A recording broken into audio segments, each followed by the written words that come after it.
Good morning प्यारे विद्यार्थियों। पिछली जो क्लासें अपन ने ली थी उन क्लासों में अपन ने चर्चा की थी बेटा किसकी,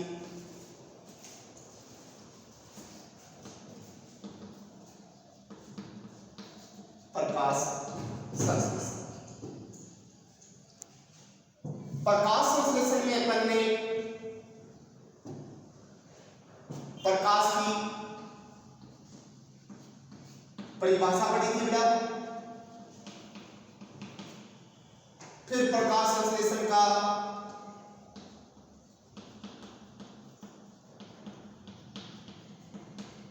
स्थल यानी कि किसकी बात की थी बेटा अपन ने, क्लोरोप्लास्ट की बात की थी। प्रकाश संश्लेषण स्थल के पश्चात फोटोसिंथेटिक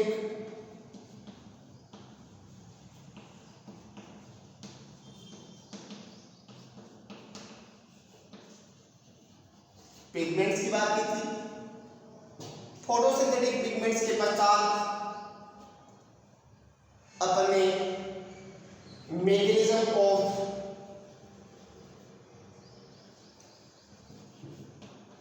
फोटोसिंथेसिस पढ़ा था ना, जिसमें प्रकाश संश्लेषण की पूरी प्रक्रिया को अपन ने दो स्टेप में डिवाइड किया था। एक अपने पास आ गई थी लाइट रिएक्शन, दूसरी अपने पास आ गई थी डायरेक्ट रिएक्शन। लाइट रिएक्शन में अपन ने पढ़ा था नेचर ऑफ लाइट, इमर्शन का वर्गीकरण प्रभाव, प्रकाशित फास्फोरिलीकरण, प्रकाश तंत्र। फिर डायरेक्ट रिएक्शन में CO2 की एब्सेंस ग्लूकोज का निर्माण जो 3 प्रकार से होता है, by C3 cycle, by C4 cycle and by CAM path. यहां तक की पूरी प्रोसेस पढ़ने के पश्चात हमने एक छोटा सा टॉपिक और पढ़ा था, फोटो रेस्पिरेशन। अब बीच में क्लास नहीं ली थी, यहां तक प्रोसेस पढ़ने के पश्चात उसमें कुछ काफी समय से ये बोर्ड से सूचना आ रही है, शिक्षा मंत्री से सूचना आ रही है कि सीनियर क्लास का सिलेबस कम किया जा रहा है। कौन से टॉपिक रिड्यूस किए जाएंगे, कम किए जाएंगे, इसका मैं इंतजार कर रहा था, लेकिन अभी लगता है कि कुछ समय और लगेगा, इसलिए अपन क्लासों को पुनः बायोलॉजी क्लास को रिस्टार्ट कर रहा हूं। अब प्रकाश संश्लेषण से संबंधित एक छोटा सा टॉपिक और रहेगा। प्रकाश संश्लेषण से संबंधित एक लास्ट टॉपिक है प्रकाश संश्लेषण को प्रभावित करने वाले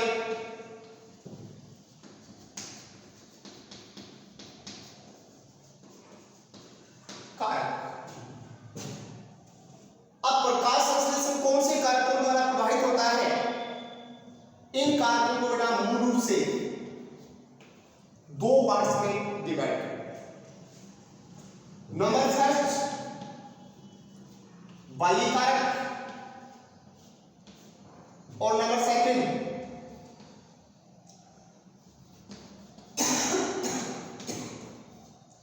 आंतरिक कारक। बाह्य कारक किससे संबंधित हो गए बेटा, वातावरणीय कारक हो गए, और आंतरिक कारक किससे संबंधित, एनाटॉमी से संबंधित कारक। अब प्रकाश संश्लेषण को अनेक कारक प्रभावित करते हैं। इन कारकों का विस्तारपूर्वक अध्ययन किया था 2 साइंटिस्ट, एक का नाम बेटा सेक्स व दूसरे का नाम है ब्लैकमैन। सेक्स व ब्लैकमैन नामक वैज्ञानिक ने प्रकाश संश्लेषण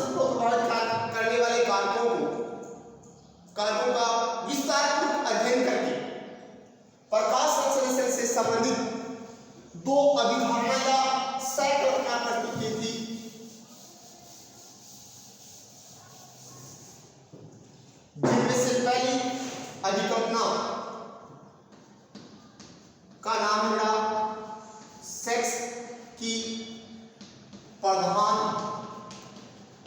बिंदु परिक्रमण। सेक्स नामक वैज्ञानिक ने प्रकाश संश्लेषण को प्रभावित करने वाले जो कारक हैं उन कारकों की मात्रा को 3 बिंदुओं में विभाजित किया था। इन बिंदुओं को सेक्स की प्रधान बिंदु परिकल्पना कहते हैं, जिनके अनुसार प्रकाश संश्लेषण को प्रभावित करने वाले जो कारक हैं उसके 3 मान होते हैं। नंबर 65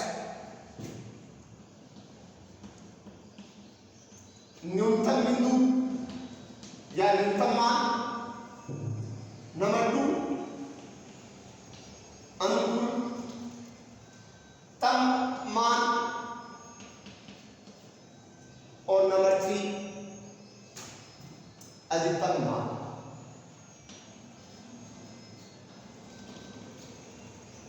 अब न्यूनतम मान किसे कहते हैं? तो प्रकाश संश्लेषण को प्रभावित करने वाले किसी कारक की वह मात्रा जिस पर प्रकाश संश्लेषण की प्रक्रिया शुरू होती है उसे उस कारक का न्यूनतम बिंदु कहते हैं। अनुकूलतम बिंदु किसे कहते हैं? तो किसी कारक की वह मात्रा जिस पर प्रकाश संश्लेषण की दर क्या होती है? अधिकतम होती है,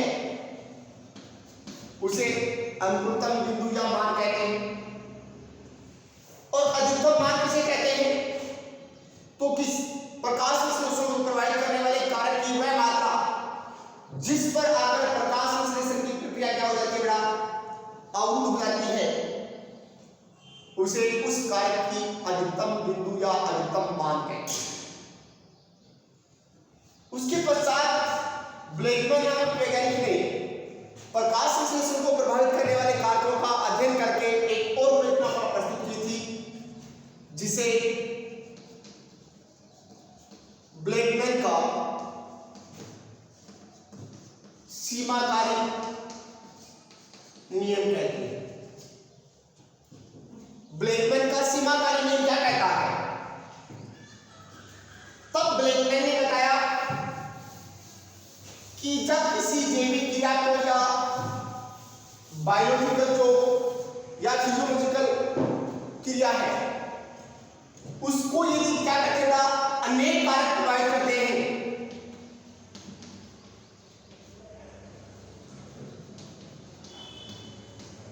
तो वह क्रिया किस कारक के द्वारा सबसे अधिकतम प्रभावित होगी उसके संदर्भ में ब्लैकमैन ने सीमाकारी नियम प्रस्तुत किया, जिसके अनुसार यदि इस प्रकाश संश्लेषण को अनेक कारक प्रभावित करते हैं तो उस समय पर्टिकुलर टाइम में प्रकाश संश्लेषण की दर उस कारक द्वारा प्रभावित होगी जिसकी मात्रा पर्याप्त नहीं है या उसकी क्या है कमी है। इसका मतलब क्या हुआ?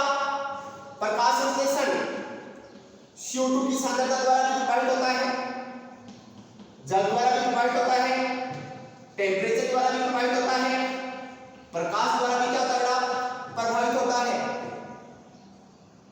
अब ये कारक भी प्रभावित करता है, जल भी प्रभावित करता है, टेम्परेचर भी प्रभावित करता है, प्रकाश भी प्रभावित करता है।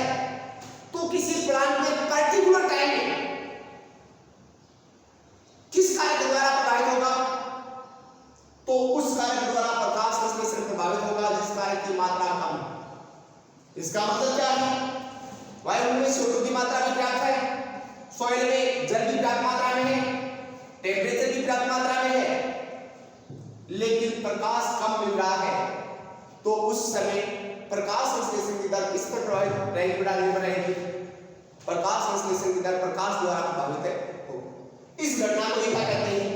ब्लैकमैन का सीमाकारी नियम। अब प्रकाश संश्लेषण को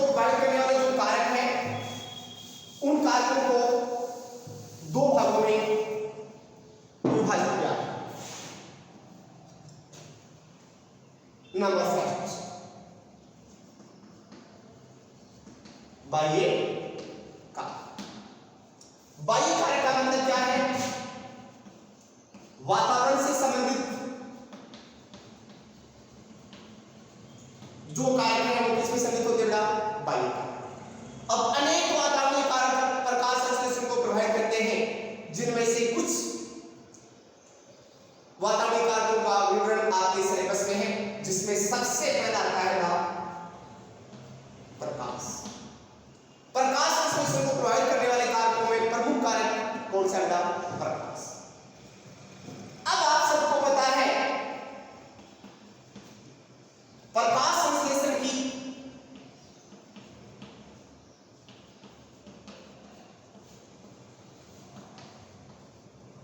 की प्रक्रिया प्रकाश के कौन से भाग पर बेटा?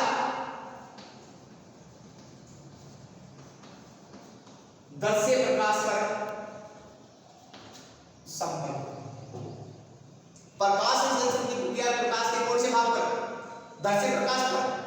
दृश्य प्रकाश का तरंगदैर्घ्य 390 से 780 नैनोमीटर होता है।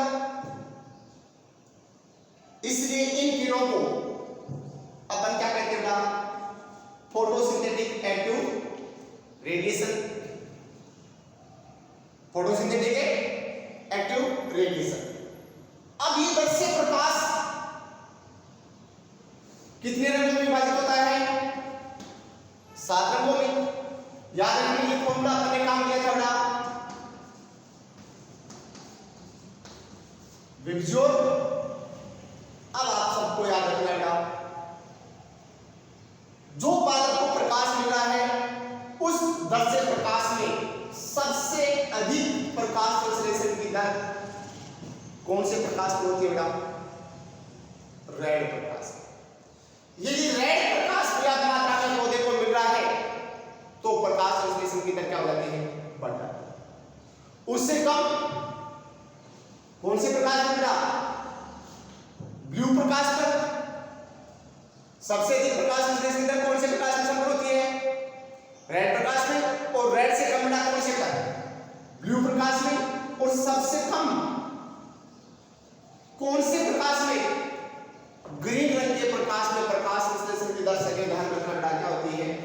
0 होती है, 0 होती है।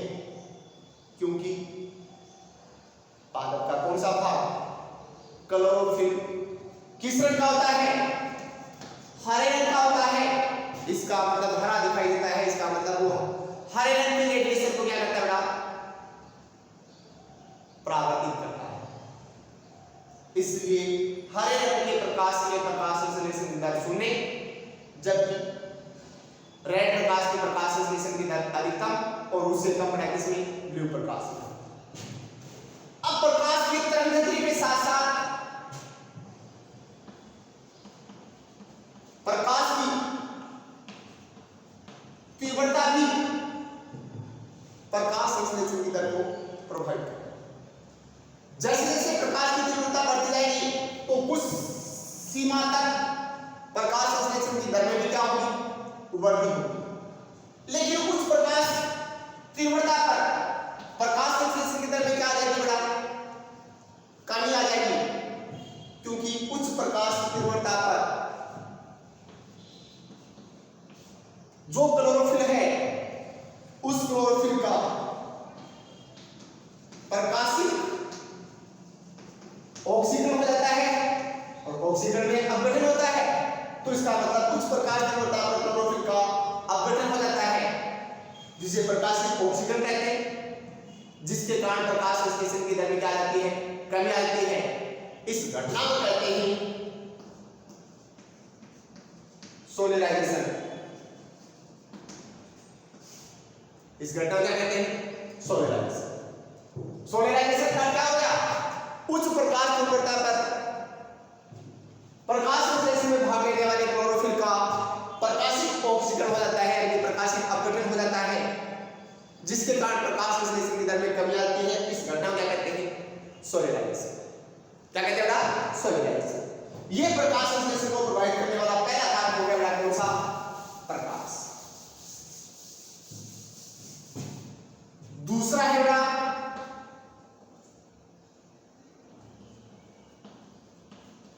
टेम्परेचर। अब आप सबको पता है प्रकाश संश्लेषण से संबंधित अप्रकाशित अभिक्रिया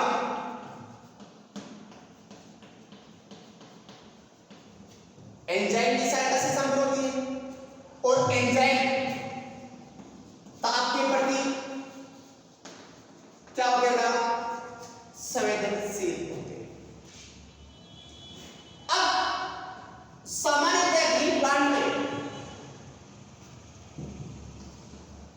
10 से 35 डिग्री सेल्सियस जो टेम्परेचर है उस पर प्रकाश संश्लेषण की दर अधिकतम होती है। अधिकतम क्यों होती है?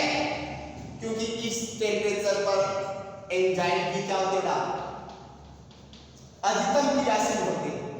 अब एंजाइम अधिकतम क्रियाशील होने के कारण प्रकाश संश्लेषण की दर भी क्या हो जाती है, अधिकतम। इससे कम या इससे अधिक टेम्परेचर पौधों को मिलने पर प्रकाश संश्लेषण की दर में क्या जाती है, कमी हो जाती है। यदि 10 से कम डिग्री टेम्परेचर है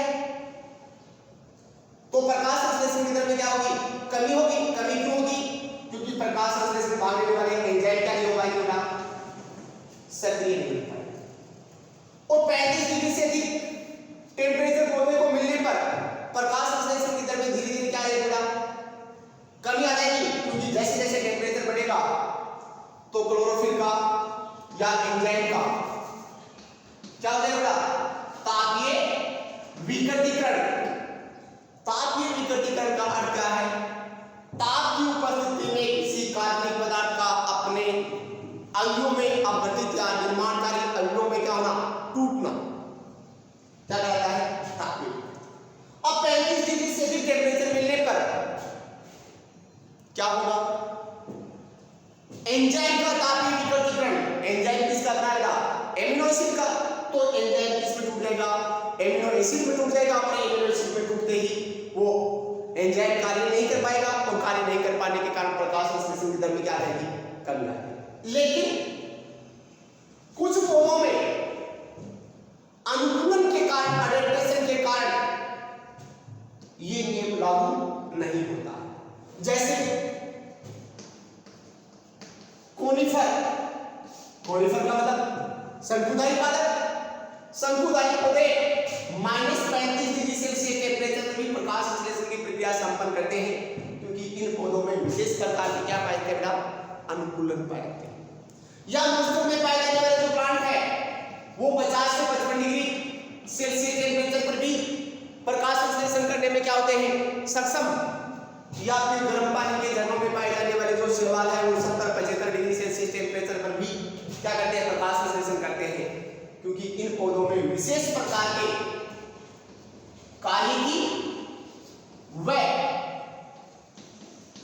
रासायनिक अनुकूलन पाते हैं और उसके कारण ये इन टेम्परेचर की या उस तापमान पर या निम्न टेम्परेचर पर ही प्रकाश संश्लेषण करने में क्या हो जाएगा, सक्षम।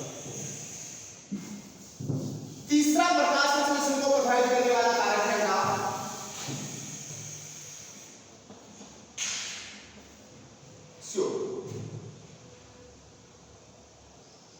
आप सबको पता है कि वायुमंडल में CO2 का परसेंटेज कितना बड़ा, 0.03%। वायुमंडल में जो गैसें पाई जाती है उन गैसों में से 0.03% गैस कौन से बड़ा, CO2। अब 0.03% से लेकर 1% तक CO2 बढ़ने पर या CO2 की सांद्रता बढ़ने पर प्रकाश संश्लेषण की दर भी क्या हो सकती है, बढ़ सकती है। लेकिन जैसे जैसे 0.1% से CO2 की सांद्रता ज्यादा होती है तो प्रकाश संश्लेषण की दर में क्या आ जाती है, कमी आ जाती है। क्योंकि CO2 की उच्च सांद्रता पर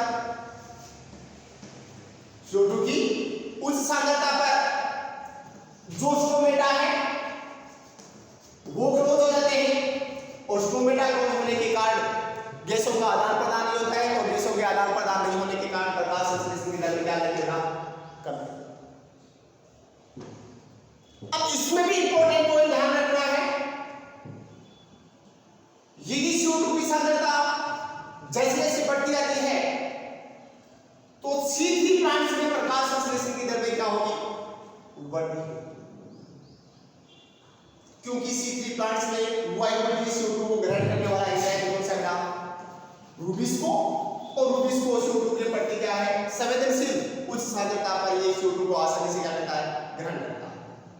लेकिन C4 प्लांट में या CM प्लांट में CO2 की सांद्रता कुछ ज्यादा बढ़ने पर प्रकाश संश्लेषण दर नहीं बढ़ेगी, और ज्यादा मात्रा बढ़ जाती है तो प्रकाश संश्लेषण दर में क्या आ जाएगी, कमी आ जाएगी, क्योंकि उच्च CO2 की सांद्रता पर स्टोमेटा बंद हो जाते हैं। स्टोमेटा कैसे बंद होंगे, पीछे वाले लेसन पर पढ़ेंगे, उनमें आएगा।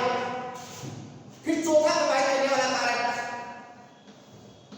क्या आएगा, H। अब जल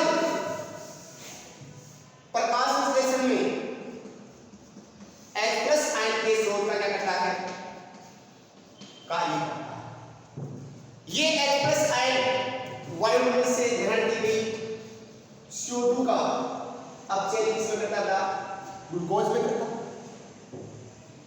CO2 का अपचयन किसमें करता था, ग्लूकोज में करता। अब जो जल है उस जल को पौधे कहां से ग्रहण करते हैं, मृदा से, और मृदा में यदि किसकी कमी हो जाती है, जल की कमी हो जाती है,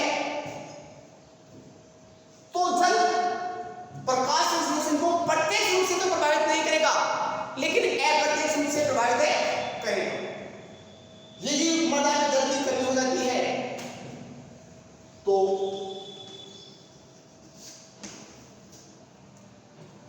क्या बंद हो जाते हैं, स्टोमेटा बंद हो जाते हैं, रंध्र बंद हो जाते हैं, और स्टोमेटा के बंद होने से प्रकाश संश्लेषण की दर में क्या आ जाती है। अब यहां डायरेक्टली जल प्रकाश संश्लेषण को प्रभावित नहीं कर रहा है, प्रत्यक्ष रूप से नहीं प्रभावित कर रहा है, क्योंकि जल की कमी होने पर रंध्र क्या हो जाएंगे, बंद हो जाएंगे, और रंध्रों के बंद होने से प्रकाश संश्लेषण की दर में क्या आएगी, कमी। इसका मतलब जल अप्रत्यक्ष रूप से जल क्या करता है, प्रकाश संश्लेषण की दर को प्रभावित करता है। फिर इसके पश्चात पांचवा बाह्य कारक अपन सम्मिलित कर देगा O2 या ऑक्सीजन। O2 की सांद्रता यदि वायुमंडल में बढ़ती है तो कौन से पौधों में बेटा, C3 प्लांट्स में प्रकाश संश्लेषण की दर में क्या आती है, कमी आती है। क्यों कमी आती है, यदि वायुमंडल में O2 की मात्रा बढ़ती है तो C3 प्लांट्स में CO2 का ही एंजाइम जो रूबिस्को है, ये रूबिस्को किसका बेटा, कार्बोक्सिलेज एंजाइम का कार्य न करके ऑक्सीडेज एंजाइम का कार्य करने लग जाता है, जिसके कारण प्रकाश संश्लेषण के स्थान पर कौन सी घटना शुरू हो जाती है, प्रकाश संश्लेषण की घटना शुरू हो जाती है, और प्रकाश संश्लेषण की घटना शुरू होने के कारण प्रकाश संश्लेषण की दर में क्या आ जाती है बेटा, कमी आ जाती है। ये तो प्रकाश संश्लेषण को प्रभावित करने वाले क्या होंगे बेटा, बाह्य कारक। अब बाह्य कारकों के साथ अपन बात करते हैं बेटा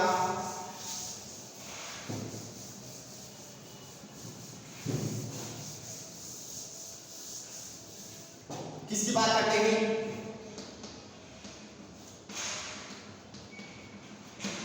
बात करते हैं आंतरिक कारक। अब आंतरिक कारक में अपन सम्मिलित करते हैं किससे संबंधित, एनाटॉमी से रिलेटेड फैक्ट की बात करते हैं। तो नंबर फैक्ट अब आंतरिक कारक में अपन लेते हैं अमाउंट ऑफ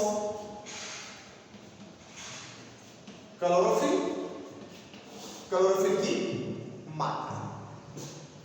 अब आप सबको पता है क्लोरोफिल वह प्रकाश संश्लेषी वर्णक है जो सूर्य की भौतिक ऊर्जा को कार्बोहाइड्रेट रूपी रासायनिक ऊर्जा में क्या करता है, कन्वर्ट करता है। अब यदि किसी प्लांट की लीफ में क्लोरोफिल की मात्रा जैसे जैसे क्या होती जाएगी, बढ़ती जाएगी, वैसे वैसे प्रकाश संश्लेषण की दर में भी क्या होती जाएगी बेटा, वृद्धि हो जाएगी। इसका मतलब क्लोरोफिल प्रकाश संश्लेषण की दर में क्या होता है, समानुपाती। जैसे जैसे क्लोरोफिल बढ़ेगा या मात्रा बढ़ेगी वैसे वैसे प्रकाश संश्लेषण की दर में क्या होगी, बढ़ेगी। Number 2, structure of a leaf. अब आपने जूनियर क्लास में एनाटॉमी पढ़ी थी बेटा, याद करो। एक आपके पास लीफ आई थी डोर्सिमेंटल लीफ, एक आपके पास लीफ आई थी आइसोबाइलेटरल लीफ। अब जो लीफ है उसकी संरचना भी प्रकाश संश्लेषण की दर को क्या करती है, प्रभावित। लीफ की एनाटॉमी कैसी है, उसमें स्टोमेटा की संख्या कितनी है, स्टोमेटा कितने समय तक ओपन होते हैं, ये सारी प्रक्रिया उसको प्रभावित करती है, प्रकाश संश्लेषण। यदि किसी लीफ में स्टोमेटा की संख्या अधिक है और स्टोमेटा लंबे समय तक जुड़े रहते हैं तो प्रकाश संश्लेषण की दर में क्या हो जाएगी, वृद्धि हो जाएगी। और यदि स्टोमेटा की संख्या कम या स्टोमेटा कम समय के लिए ओपन होते हैं तो प्रकाश संश्लेषण की दर में क्या हो जाएगी, कमी हो जाएगी। तीसरा लास्ट कारक, स्टोरेज फूड, संचय किया गया फूड। अब प्रकाश संश्लेषण में आप सबको पता है इसका निर्माण होता है ग्लूकोज, और ग्लूकोज जल में घुलनशील होने के कारण इसे किसके रूप में संचय किया जाता है, स्टार्च के रूप में। अब जैसे जैसे प्रकाश संश्लेषण के द्वारा ग्लूकोज की मात्रा बढ़ेगी तो आप सबको पता है उत्पाद की मात्रा बढ़ने पर अभिक्रिया की दर क्या आ जाती है, कमी आ जाती है। तो प्रकाश संश्लेषण के द्वारा ग्लूकोज की मात्रा ज्यादा बढ़ने पर प्रकाश संश्लेषण की कमी आ जाती है, कमी आ जाती है। लेकिन यदि उस ग्लूकोज को लीफ से दूसरे भागों में क्या किया जाता है, ट्रांसपोर्ट किया जाता है तो प्रकाश संश्लेषण की दर में पुनः क्या हो जाती है, वृद्धि हो जाती है। इसी के साथ बेटा ये प्रकाश संश्लेषण से संबंधित एक बड़ा लेसन आपका क्या हो गया है, कंप्लीट हो गया है। थैंक्स।